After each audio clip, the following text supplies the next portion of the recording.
बेळगाव गोवा या राष्ट्रीय महामार्गाचे रामनगर ते आनमोडपर्यंतचे जे काम असा ते सध्या सुरू असा। तसेच अ, गेल्या 4 दिवसापासून जोरदार पाऊस कोसळल्यान ह्या मार्गाचेर अनेक ठिकाणी रस्तो असा तो पूर्णपणे खराब झालो असा। तेका लागून अवजड वाहतुकी खातीर हो रस्तो असा तो योग्य ना। तेका लागून आयज कारवार डिस्ट्रिक्ट कलेक्टरान ऑर्डर काढून 30 सप्टेंबरपर्यंत ह्या मार्गाचेर अवजड वाहतुकी खातीर बंदी आसतली असो आदेश काढलेलो असा। तसेच अवजड वाहनांनी जी धारवाड सायडीन येतात तेंच्यांनी आळणवार, हळयाळ, येल्लापूर, कारवार या मार्गाचो अवलंब करचो। तसेच बेळगावसून गोव्याक वयता आणि गोव्यासून बेळगाव वयता त्या वाहना खातीर अवजड वाहना खातीर तेंच्यांनी चोर्ला मार्गाचो अवलंब करचो असो आदेश दिल्लो असा।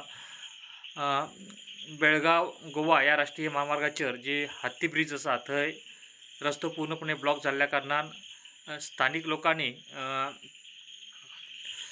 हळयाळ जोडा मतदारसंघाचे जे आमदार आसात आर.व्ही. देशपांडे यांच्याकडे तक्रार केली। त्यानुसार आर.व्ही. देशपांडे यांनी डिस्ट्रिक्ट कलेक्टरासोबत उलोवन आयज रात्री उशिरा हो अवजड वाहतूक बंदीचो आदेश काडिल्लो असा। प्रुडंटा खातीर प्रमोद पोंडे।